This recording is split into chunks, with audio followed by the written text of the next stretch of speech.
ఆయన ఎవరు అడిగారు సార్ ఇప్పుడు మనకు సాయం కావాలని? అది కాదు, ఇప్పుడు ఏం జరిగిందంటే ఈ ఇరాన్ యుద్ధంలో ఒక చాలా లెసన్స్ వచ్చినాయి. ఇన్ఫ్యాక్ట్ మనం ఒక సపరేట్ డిబేట్ చేయాలి దాని మీద. ఏం నేర్చుకున్నాం దేశాలు, చుట్టుపక్కల దేశాలు ఏం నేర్చుకున్నారు, అమెరికా ఏం నేర్చుకుంది, మనం ఏం నేర్చుకోవాలి. ఒకటి, ఇంత పెద్ద పవర్ఫుల్ కంట్రీ అయిన అమెరికా ఒక ఇరాన్ని యుద్ధంలో ఓడించలేకపోయారు. మన అందరూ తెలిసిందే. దీనికన్నా ముందు అమెరికా ఎప్పుడు చెప్తున్నాడు, మేము ఇరాన్ మీద నేవీని కొట్టేసాం, ఎయిర్ ఫోర్స్ కొట్టేసాం, వాళ్ళ దగ్గర ఏం లేదు, ఆర్మీ లేదు, ఎయిర్ డిఫెన్స్ సిస్టమ్ లేదు. మళ్ళీ వాళ్ళు అపాషా హెలికాప్టర్ మీద కొట్టారు అమెరికా. చాలా మటుకు గల్ఫ్లో ఉన్న దేశాలు కానీ మన దగ్గర కూడా ఈ యుద్ధం నుంచి నేర్చుకోవాల్సిన చాలా ఉందని చెప్పాను చూడండి. ఇంత పెద్ద దేశం చిన్న దేశాన్ని ఓడించలేకపోయారు ఒకటి. రెండోది, వాటి చుట్టుపక్కల ఉన్న దేశాలను అమెరికా కాపాడుకోలేకపోయారు. అది చాలా ఇంపార్టెంట్. కాపాడుకోలేకపోయారు ఎందుకంటే అమెరికన్ బేసెస్ ఎందుకు పెట్టుకున్నారు అక్కడ. అమెరికన్ బేసెస్ పెట్టుకోవడానికి కారణం అమెరికా వీళ్ళని కాపాడుకుంటారు అనే ఒక అండర్స్టాండింగ్తో చేశారు. అది ఇప్పుడు వీళ్ళకి ఎంత పెద్ద ప్రేమ ఏం లేదు. సౌదీ అరేబియా ఉండొచ్చు, యూఏఈ ఉండొచ్చు, బహ్రెయిన్ ఉండొచ్చు, కువైత్ ఉండొచ్చు, మన ఏం చెప్తారు ఖతర్ ఉండొచ్చు, ఈవెన్ ఒమాన్ ఉండొచ్చు. వీళ్ళందరూ అమెరికన్ బేసెస్ ఎందుకు అలౌ చేస్తారంటే వాళ్ళని ఏమైనా ప్రాబ్లం వస్తే మమ్మల్ని కాపాడుకోండి. కానీ ఇరాన్ ఫైర్ చేసినప్పుడు అమెరికా కాపాడుకోలేదు వీళ్ళెవరిని. ఇన్ఫ్యాక్ట్ యూఏఈని కాపాడుకున్నది ఇజ్రాయెల్. వాళ్ళు ఐరన్ డోమ్ తెచ్చిపెట్టుకున్నారు అక్కడ. వాళ్ళకి తెలిసిపోయింది యూఏఈకి అమెరికా ఏం చేయరు, మాట్లాడతారు అంతే అని చెప్పేసి. అది క్లియర్గా బయటకు వచ్చింది. ఒక్క లెసన్ అది. రెండవది, ఇరాన్ నేర్చుకుంది ఏంటంటే అమెరికాలో డొమెస్టిక్ పొలిటికల్ ఒపీనియన్ చాలా స్ట్రాంగ్గా ఉంటుంది. ఓకే, మేము దీన్ని ఎట్లయినా మనం ఒక నెల, 2 నెలలు, 3 నెలలు నడిపించుకుంటే అమెరికాలో ఉన్న పబ్లిక్ ఒపీనియన్ ఈయనది మొత్తం కంప్లీట్గా ఒక వైపు తీసుకొచ్చేస్తారు ప్రెసిడెంట్ ట్రంప్ని అని. అన్నిటికంటే ఇంపార్టెంట్, వాళ్ళకి న్యూక్లియర్ వెపన్ కన్నా పెద్ద ఒక వెపన్ దొరికింది, స్ట్రెయిట్ ఆఫ్ హార్మజ్. ఎవరు ఊహించలేదు. అఫ్కోర్స్ దీనికన్నా ముందు 2 సార్లు 1953లో, 1953లో, దాని తర్వాత Saddam Hussein and Iraq war నడిచినప్పుడు ఒక లిమిటెడ్ టైంకి ఈ స్ట్రెయిట్ ఆఫ్ హార్మజ్ క్లోజ్. అది కూడా కాదు, ఆ టైంలో ఇంత ఆయిల్ ఫ్లో లేదు. 53లో బ్రిటిష్ వాళ్ళు చేశారు. అది ఇంకో గొడవ ఉండే సపరేట్. కానీ ఈ స్ట్రెయిట్ ఆఫ్ హార్మజ్ బంద్ చేయడం అనేది అమెరికా ఎప్పుడు ఆలోచించే, వాళ్ళ కళ్ళలో కూడా రాలేదు. అది రావాల్సి ఉండే. మీరు వార్ స్ట్రాటజీస్ పెట్టుకున్నప్పుడు అది రావాలి ఉండేది, రాలేదు. ఓకే, ఇది ప్రాబ్లం అన్నమాట. ఇది మనం అర్థం చేసుకోవాలి. అర్థం చేసుకోకుండా వాళ్ళేం చేశారు, ఓకే మేము కొట్టేస్తే అయిపోతుంది అనుకున్నారు. కాలేదు. ఇరాన్ వాళ్ళు ఎట్లనో మేనేజ్ చేసుకున్నారు. 110 రోజులు ఇప్పుడు మేనేజ్ చేసుకున్నారు. దాంతో అమెరికా దిగొచ్చారు కిందకి. అమెరికా మీద ఉన్న ప్రెషరు చుట్టుపక్కల ఉన్న గల్ఫ్ దేశాల నుంచి వచ్చింది ఎక్కువ. ఆఫ్కోర్స్ ఇంటర్నేషనల్ మార్కెట్లో ఆయిల్ ప్రైసెస్ పెరిగింది, $100 దాకా వెళ్ళింది. దాంతో ప్రతి దేశం మీద ఇంక్లూడింగ్ మనకు కూడా ప్రాబ్లం వచ్చింది. పెట్రోల్ ప్రైస్ పెరిగింది, డీజిల్ పెరిగింది, ఎల్పిజి పెరిగింది, సిఎన్జి అన్ని పైకి వెళ్ళింది. ఇప్పుడు మళ్ళీ తిరిగి 76కి వస్తుంది. ప్రెసిడెంట్ ట్రంప్ ఫస్ట్ థింగ్ ఏమంటే ఎట్లయినా దీన్ని రేట్లు తగ్గించాలా. ఆయన కూడా ఎలక్షన్ ఒకటి వస్తుంది నవంబర్లో. అమెరికాలో $4 అయిపోయింది, ఇన్ఫ్లేషన్ 4% కన్నా ఎక్కువ అయిపోయింది. ఎట్లయినా దీన్ని రేటు తగ్గించాలి. So the first priority strait of Hormuz open చేయడం. దానికోసం ఇరాన్ దగ్గర అడిగారు, ఏం కావాలి చెప్పండి. వాళ్ళు అన్నారు, మీ అటువైపు నుంచి మీ బ్లాకేజ్ తీసేసేయండి, తర్వాత మీతో మాట్లాడతాం. కాదు నేను మళ్ళీ మా దేశంకి వెళ్ళి చెప్పాలి కదా, ఏమైనా దొరికిందా అని అడుగుతారు మా వాళ్ళు. సో ఇప్పుడు నేను చదువుకుంటున్నాను, మీరు మాట్లాడే ముందు మనం ఒక రిపోర్ట్ చదువుతున్నాను. యాక్చువల్లీ నెగోషియేట్ చేసింది ఖతర్ నెగోషియేట్ చేశారు. ఇది పాకిస్తాన్ కాదు, టర్కీ కాదు. ప్రెసిడెంట్ ట్రంప్ ఏం చెప్పారంటే వీళ్ళని బ్యాలెన్స్ చేయడానికి టర్కీ పేరు తీసుకున్నారు, పాకిస్తాన్ పేరు తీసుకున్నారు. లాస్ట్ 17 గంటలు ఒక రోజు ముందు, అంటే ఈ నెగోషియేషన్ అనౌన్స్ చేసిన ఒక రోజు ముందు, అంటే ఒక వారం ముందు, ఖతర్ నుంచి 17 గంటలు వాళ్ళ ఫారెన్ మినిస్ట్రీ టీం అక్కడ ఉన్నారంట గల్ఫ్లో. ఇది ఇరాన్లో ఉండి మాట్లాడి లాస్ట్లో ఒప్పందం చేశారంట. ఇది okay, these are the 14 points అని చెప్పి 1.5 పేజెస్ ఉంది అంతే. ఇప్పుడు అమెరికాలో ప్రాబ్లం ఏమొచ్చిందంటే వాసుదేవన్ గారు, ఇప్పుడు అందరు అడుగుతున్న ప్రశ్న ఏంటి, ఎందుకు వెళ్ళారు యుద్ధానికి? దానికి ఒక ఆన్సర్ లేదు. మీరు సరెండర్ చేయాలి ఇరాన్ అని చెప్పి ఒక స్టేట్మెంట్ ఇచ్చారు 3వ రోజు, గుర్తుందా అని అడుగుతున్నారు ఛానల్. ఆ వీడియో కూడా ప్లే చేస్తున్నారు. Uncle I want to surrender అని ఇరాన్ చెప్తారని ట్రంప్ పెద్ద బోస్ట్ చేశాడు. ఇప్పుడు మొన్న అడిగారు, నిన్న ఐ థింక్ G7 అని అడిగారు, సరెండర్ ఏమైందంటే నేను చెప్పానా, నేనేం చెప్పలేదే అన్నారు. ఆలోచించండి. రెజీమ్ చేంజ్ అన్నా, నేను ఎక్కడ చెప్పలేదు రెజీమ్ చేంజ్ గురించి అసలు. ఇప్పుడు మళ్ళీ వాళ్ళు రేపు నవంబర్లో అవుతుంది వీడియో ప్లే చేశారు మళ్ళీ ఛానల్ వాళ్ళు, ఇది అని చెప్పి ప్రతి దాన్ని కాంట్రడిక్ట్ చేస్తున్నారు. ఆయన ఒకటే దాని మీద ఉన్నారు, యురేనియం. విత్ అన్ని కాంట్రడిక్షన్. హెజ్బుల్లా, హూతీ అండ్ హమాస్ని సపోర్ట్ చేయకూడదని చెప్పి ఇనీషియల్ దాంట్లో ఉండే, ఓకే, డిమాండ్ ఉండే, మీరు ప్రాక్సీస్ని సపోర్ట్ చేయకూడదు, వాళ్ళకి ఏం ఆయుధాలు వేయకూడదు, డబ్బులు వేయకూడదు. దాని గురించి ఈ 14 పాయింట్ MOUలో ఎక్కడ లేదు, ఒక మాట కూడా లేదు. అప్పుడు ఇజ్రాయెల్ ఎందుకు అంగీకరిస్తారండి? ఇజ్రాయెల్ అంటారు మమ్మల్ని ఇడిసేశారా, మమ్మల్ని రోడ్డు మీద పడేశారా మీరు, మేము పోరాడుతుంది దానికోసం, మా మీద వీళ్ళు దాడి చేస్తారు ముగ్గురు. ఇజ్రాయెల్ ఆ అకార్డులో పార్ట్ అవ్వాలంటే ఖచ్చితంగా ఆ కండిషన్ ఉండాలి. డెఫినెట్గా లేదు. ఈవెన్ US ఉంటే పెట్టాలంటే అది పోనేండి వాజవన్ గారు. అన్నిటికంటే దారుణం, మొన్న G7లో ప్రెస్ కాన్ ఏదో ఒక మీటింగ్లో చెప్పారు ఆయన, ఇరాన్ వాళ్ళు చాలా మంచి వాళ్ళు అక్కడ leaders, very technically qualified, highly smart fellows, and they love their country.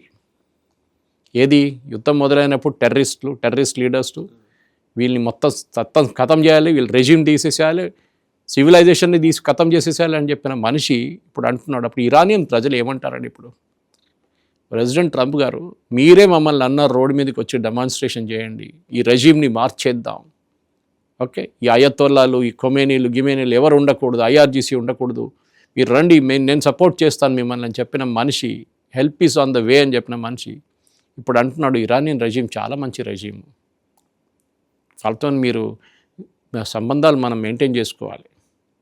అప్పుడు ఎవరో రిపోర్టర్ అడిగాడు, what about missiles and drones?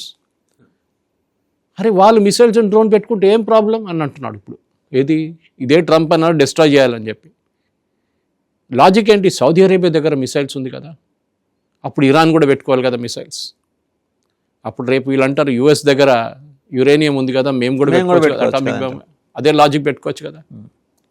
అర్థం కావట్లేదు, కంప్లీట్లీ ఏం చెప్తారు, ఫ్లిప్ అయిపోయాడు ఆయన. అదే అక్కడున్న ఈవెన్ రిపబ్లికన్ పొలిటీషియన్స్ కూడా వాళ్ళు తట్టుకోలేకపోతున్నారు వాళ్ళ మీద. బ్యాక్ ఎట్లా పడితే అట్లా వాయించేశారు. మీరు చూడండి ప్రతి ఛానల్లో ఈవెన్ ఫాక్స్ న్యూస్ ఆయన ఓన్ చెంచా ఛానల్ అది, అక్కడ కూడా అదే జరుగుతుంది.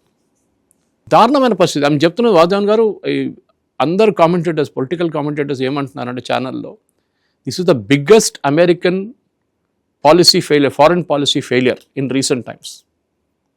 ఓకే, దీనికన్నా ముందు మనం ఆఫ్ఘనిస్తాన్ గురించి చెప్పొచ్చు, అక్కడ చేసిన తప్పులు, వియత్నాం చాలా ముందుకు వెళ్ళిపోయారు మీరు. ఇప్పుడు రీసెంట్ జరిగింది ఒకటి ఇరాక్, ఒకటి ఆఫ్ఘనిస్తాన్, ఒకటి 2 మేజర్ ఫెయిలియర్స్ ఉండే. ఒకటి వెపన్స్ ఆఫ్ మాస్ డిస్ట్రక్షన్ అని ఎంటబడ్డారు, ఏం దొరకలేదు బుష్. అక్కడేమో లాస్ట్లో బైడెన్ అక్కడి నుంచి పారిపోయాడు టీంని తీసుకొని. ఎందుకు పారిపోయాలో ఎవరికి అర్థం కావట్లేదు. చాలా వెపన్స్ అన్ని వదిలేశారు, హెలికాప్టర్స్ కూడా వదిలేశారు. సో మీరు ఆలోచించండి, దానికన్నా దారుణమైనది. ఎందుకంటే ఇక్కడ మీరు చాలా క్లియర్ ఒక స్ట్రాటజీతో వెళ్ళారు. Resume change, nuclear weapons, missiles, drones ఉండకూడదు, హూతీలు, హెజ్బుల్లా, హమాస్ని సపోర్ట్ చేయకూడదు, ఆయుధాలు ఇవ్వకూడదు, మీరు చాలా మటుకు రెజ్యూమ్ చేంజ్ జరగాలి. దాన్ని పెట్టిన ఏం జరగలేదు. Not even a single point is there. ఇప్పుడు ఏమంటున్నాడు, ఒబామా చేసిన ఒప్పందం కన్నా చాలా మంచి ఒప్పందం ఇది. ఏంటి? ఒక సెంటెన్స్లో రాశారు. ఏంటది? Iran affirms that it will never possess, develop or buy a nuclear weapon. మీరు ఒబామాది JCP అగ్రిమెంట్ చేస్తే ఫస్ట్ సెంటెన్స్ ఇదే, అక్కడి నుంచి కాపీ కొట్టారు వీళ్ళు. ఇప్పుడు ఒబామా స్పీచ్ ఒకవైపు, ప్రెసిడెంట్ ట్రంప్ ఇచ్చిన రిప్లై ఒకవైపు పెట్టి నిన్న రాత్రి నుంచి టెలివిజన్ ఛానల్ అమెరికాలో 2 విండోస్లో చూపిస్తూ చేశారు. మీరు ఒబామాని ఏం తిట్టారు ఆ రోజు? ఒబామా ఏదో $110 బిలియన్ ఇవ్వబోతున్నారు ఇరాన్కి, అది ఆయన అయ్య సొమ్మా లేకుంటే అది అమెరికన్ ప్రజల సొమ్మా అని చెప్పి మీరు మొత్తం తిట్టారు. Even called him by real bad words. Okay, ఈ రియల్ పెథటిక్ బ్యాడ్ వర్డ్స్ అంటే మనం టెలివిజన్ షోలో చెప్పుకోలేము, అట్లాంటి దారుణమైన వర్డ్స్ వాడారు ఒబామా వ్యతిరేకంగా. ఇప్పుడు ఏం చేశారు మీరు అంటున్నారు అన్ఫ్రీజ్ ఆఫ్ అసెట్స్ అని అడిగారు ఇరాన్, ఏదో 110, 120 అదే ఒబామా చెప్పిన ఫిగర్, ఇది రిలీజ్ చేస్తా అంటున్నారు. ఇప్పుడు అడిగితే ఒబామా టైంలో మీరు అది కాదు, అది వాళ్ళ డబ్బులు ఎన్ని రోజులు ఉంచుకుంటాం మేము. అరే మీరు ఒబామా ఇస్తా అంటున్నప్పుడు మీరు తిట్టారు కదా ఆయన, ఎందుకు 3 సంవత్సరాలు చింపేసి పడేస్తారు అగ్రిమెంట్. అప్పుడేమైంది, ఇప్పుడేమైంది, ఏం మారింది సిచ్యువేషన్? అది కాకుండా worst is $300 billion investment fund, infrastructure reconstruction fund. అంటే మీరే బాంబు వేశారు, మీరే మొత్తం ధ్వంసం చేశారు, బ్రిడ్జ్లు పోయినాయి, రోడ్లు పోయినాయి, బిల్డింగ్లు పోయినాయి, అన్నీ పోయినాయి. ఇప్పుడు మీరు అంటున్నారు గల్ఫ్ దేశన్స్ అందరు కలిసి హఫ్తా ఇవ్వండి వాడికి, ఇరాన్కి హఫ్తా ఇవ్వండి, లేకుండా మళ్ళీ మిసైల్ కొడతాడు మీ మీద. మీరందరూ కలిసి $300 బిలియన్ పెట్టండి. ఆల్రెడీ వాళ్ళకేం పోయింది? వాళ్ళకొక మీరు బిలీవ్ చేయరు, ఈ $300 బిలియన్ అని చెప్తే ఇరాన్ టోటల్ బడ్జెట్, సంవత్సరానికి బడ్జెట్, వాళ్ళ జీడిపి ఇంక్లూడింగ్ బడ్జెట్ మొత్తం కలుపుకుంటే ఈజ్ అబౌట్ సంథింగ్ $200 బిలియన్.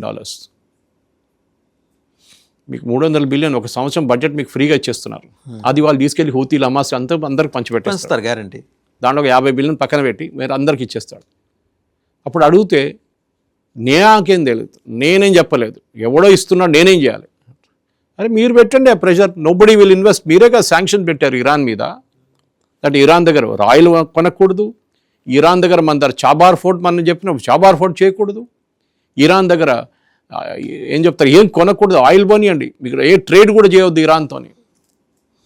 మనం బియ్యం ఇచ్చాం వాళ్ళకి, అప్పుడు కూడా మళ్ళీ రెస్ట్రిక్షన్ పెట్టాడు మన మీద, ఫైన్ వేసాడు.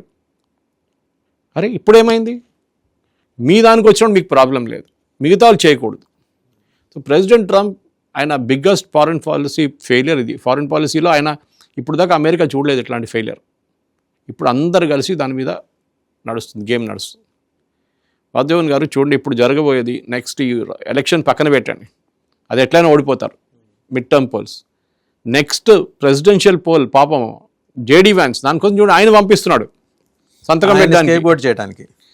మళ్ళీ ఇక్కడ కూర్చో ఫ్రాన్స్లో మీరు ఏం సంతకం పెట్టారు? మళ్ళీ ఫ్రాన్స్లో ఫస్ట్ డే ఒక సంతకం పెట్టారు, ఇప్పుడు నిన్న ఇంకో సంతకం పెట్టారు.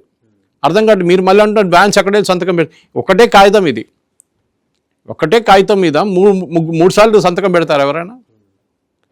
ఇది ప్రాబ్లం ఏంటంటే ఈయన వ్యాన్స్ ఎందుకు పంపిస్తున్నాడు? రేపు ఏమైనా అయితే వ్యాన్స్ తల మీద వేసేస్తాడు. నాకేం తెలియదు, వ్యాన్స్ సంతకం పెట్టాడు, ఆయన చూడాలి ఉండే కదా ముందే, ఎందుకు చూడలేదు? అండ్ ఆల్రెడీ వ్యాన్స్ డిఫెండ్ చేస్తున్నాడు. ఈ 300 బిలియన్ గురించి అడిగినప్పుడు మొన్న ప్రెసిడెంట్ ట్రంప్ అని అట్లా ఏం లేదు అన్నాడు, నథింగ్ లైక్ దట్ అన్నాడు. కానీ next within few hours Vance press కాన్ఫరెన్స్లో అన్నాడు, ఎస్ ఉంది, అది మన వైపు నుంచి కాదు, అది వీళ్ళందరూ కలిసి హఫ్తా ఇస్తున్నారు ఆయనకి. హఫ్తాని వర్డ్ యూజ్ చేయలేదు కానీ మన దగ్గర అంతే కదా, హఫ్తా ఇస్తున్నాడు. ఓకే, గుండాలకు ఇస్తున్నట్లు హఫ్తా ఇస్తున్నాడు, మమ్మల్ని కొట్టకండి అని చెప్పేసి దానికోసం. సో వాసుదేవన్ గారు ఇప్పుడు రేపు అంటే మనం ఇది రికార్డ్ చేస్తున్నప్పుడు థర్స్డే, ఫ్రైడే రోజు సంతకం పెడతారంట జెనీవాలో, స్విట్జర్లాండ్. సంతకం పెట్టిన తర్వాత ఏమవుతుంది? 60 రోజులకి లోపల దాంట్లో చెప్పిన అన్ని మాటలు యాక్టివేట్ చేయాలి. స్ట్రైట్ ఆఫ్ హార్మూజ్ ఓపెన్ అయిపోయింది ఎప్పుడో, సంతకం పెట్టే ముందు ఓపెన్ అయిపోయింది అది. ఎందుకంటే అందరు డెస్పరేట్గా ఉన్నారు, ఇరాన్ కూడా డెస్పరేట్ ఉన్నవారు ఆయిల్ అమ్మడానికి, మన లాంటి వాళ్ళు కొనడానికి ఉన్న వాళ్ళు కూడా రెడీగా ఉన్నారు, మన డెస్పరేట్గా ఉన్నప్పుడు ఎట్లయినా అమ్మేసేయాలని చెప్పి మనం ట్రై చేస్తున్నాం అన్నమాట. వాళ్ళు అమ్మడానికి రెడీ ఉన్నారు, మనం కొనడానికి రెడీ ఉన్నాం, ప్రతి దేశం లోకంలో. నెక్స్ట్ అమెరికన్ నేవీ అక్కడి నుంచి వెళ్ళిపోవాలి. అంటే వాళ్ళు గల్ఫ్ ఆఫ్ ఒమాన్ దగ్గర బ్లాకేడ్ పెట్టారు కదా, మీరు అది తీసేసేయండి. మరి ఇది ఓపెన్ చేసినప్పుడు వాళ్ళు వెళ్ళిపోవాలి. వాళ్ళు కూడా డెస్పరేట్, ఇంటికి ఎప్పుడు వెళ్ళాలని చూసుకుంటూ కూర్చున్నారు వాళ్ళు వెళ్ళిపోతారు. ఇనిషియలీ ఏమన్నారు ప్రెసిడెంట్ సార్, ఇప్పుడు అబ్రహాం లింకన్, జెరాల్డ్ డార్ఫోర్డ్, అది ఏది ఉందో ఇప్పుడు తెలియదు, ఒకటే ఉంది అనుకుంటాం, మిగతా అన్నీ వెళ్ళిపోయినాయి ఇప్పుడు. ఓకే, జెరాల్డ్ ఫోర్డ్ ఎప్పుడో వెళ్ళిపోయింది, అబ్రహాం లింకన్ ఉంటుంది అక్కడ. సో ఇప్పుడున్న పరిస్థితుల్లో అదొకటి అయిపోయింది ఎప్పుడు. ఓకే, దాంట్లో ఈ ఓపెనింగ్ అక్కడ క్లోజింగ్ మొత్తం తీసేశారు. Next uranium discussion. 60 రోజుల్లో ఏం డిస్కస్ చేయలేరు మీరు. జేసీపీ అగ్రిమెంట్ దీనికన్నా ముందు కూడా మనం మాట్లాడాము, ఇట్ టుక్ 2 years, 2 సంవత్సరాలు పట్టింది డిస్కషన్ కోసం. ఎందుకు పట్టింది అంటే టెక్నికల్ డిస్కషన్స్ ఉంటుంది. మీరు యురేనియంని ఎక్కడ ఉంచుకున్నారు, ఫస్ట్ లొకేషన్ చెప్పాల్సి వస్తుంది, దాన్ని ఇన్స్పెక్ట్ చేయాల్సి వస్తుంది. ఎవరు ఇన్స్పెక్ట్ చేస్తారు? వీళ్ళు అమెరికన్స్ని రానియరు, ఇరాన్ వాళ్ళు. రానిచ్చారనుకోండి, టెక్నికల్ టీంలో IAEA వాళ్ళు ఉండాలి, international atomic energy agency. IAEA అంటే మిగతా దేశాల నుంచి వచ్చిన ఎక్స్పర్ట్స్ దాంట్లో ఉంటారు, UN బాడీ అది ఒకటి. వాళ్ళు ఎప్పుడు వస్తారు, ఇన్స్పెక్ట్ ఎప్పుడు చేస్తారు, ఆ యురేనియంని ఏం చేయబోతున్నారు, దాని ప్యూరిటీ తగ్గిస్తారా, దాన్ని బయటికి తీసుకెళ్ళిపోతారా? ప్రెసిడెంట్ ఒబామా టైంలో చేసిన జేసీపీ అగ్రిమెంట్లో చాలా క్లియర్గా ఉంది. ఇది 1.5 page అగ్రిమెంట్, ఇది మెమరాండమ్ ఆఫ్ అండర్స్టాండింగ్. వాళ్ళది 169 పేజీలు ఉండే with clear definitions. Inspection when ever you want. అంటే మన దగ్గర ఇక్కడ ఫార్మా కంపెనీస్లో US FDA వాళ్ళు వస్తారు, food and drug administration, inspection కోసం. అంటే చాలా మటుకు క్వాలిటీ గురించి, ప్రీ ప్రొడక్షన్ ప్రాసెస్ గురించి, ప్రొడక్షన్ చాలా ఉంటుంది.